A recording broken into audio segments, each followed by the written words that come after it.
पुराने समय की बात है। गांव में धनीराम नाम का एक किसान रहता था। उसके पास 4 लड़के थे। धनीराम अपना घर चलने के लिए अपने खेत में कृषि कार्य करता था। लेकिन धनीराम के चारों लड़के बहुत ज्यादा आलसी थे। वह कभी भी खेतों में काम करने के लिए नहीं गए थे। वह सारा दिन अपना समय गांव में इधर उधर बैठकर बिताया करते थे। एक दिन धनीराम अपनी पत्नी से बोला कि आज तो मैं जिंदा हूँ तो सब कुछ सही चल रहा है, मेरे बाद कौन खेती करेगा।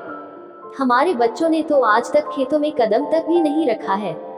धनीराम पत्नी ने इस पर कहा, कोई बात नहीं, धीरे धीरे यह काम करने लगेंगे। इसी तरह से धीरे धीरे समय गुजरता जा रहा था। एक दिन धनीराम की अचानक से तबीयत खराब हो जाती है और वह बहुत ज्यादा बीमार पड़ जाता है।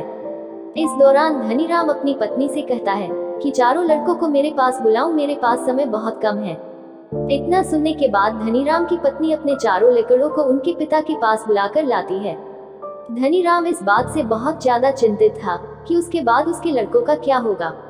इसलिए उसने अपने चारों लड़कों को अपने पास बैठाकर कहा कि मेरे पास जितना भी कमाया हुआ धन था, मैंने वह सारा अपने खेतों के नीचे दबाया हुआ है।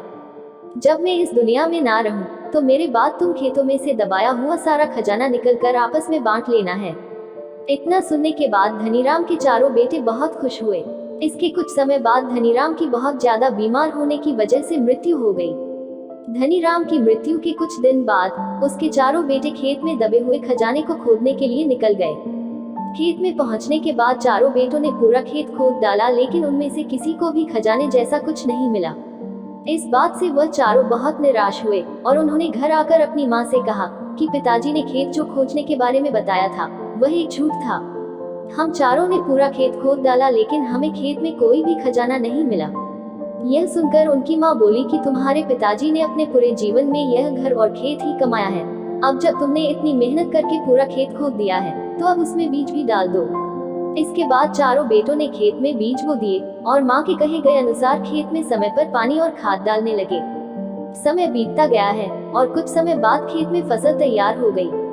फसल काटने के बाद चारों बेटों ने फसल को बाजार में बेचा और उससे जो भी पैसे मिले उससे उन्हें बहुत खुशी मिली। इसके बाद जब चारों बेटे घर गए तो माँ ने कहा कि बेटा, तुम्हारे पिताजी तुम्हें यही समझाना चाहते हैं कि जो हम मेहनत करते हैं उसके बदले में ही हमें खजाना मिलता है। इस कहानी से हमें यह सीख मिलती है, अगर हमें अपने जीवन में सफल होना है तो हमें मेहनत करनी चाहिए। अगर कोई भी व्यक्ति ज्यादा आलस करता है तो वह अपने जीवन का कीमती समय बर्बाद कर रहा होता है। आपको हमेशा अपने जीवन में सही दिशा में मेहनत करनी चाहिए।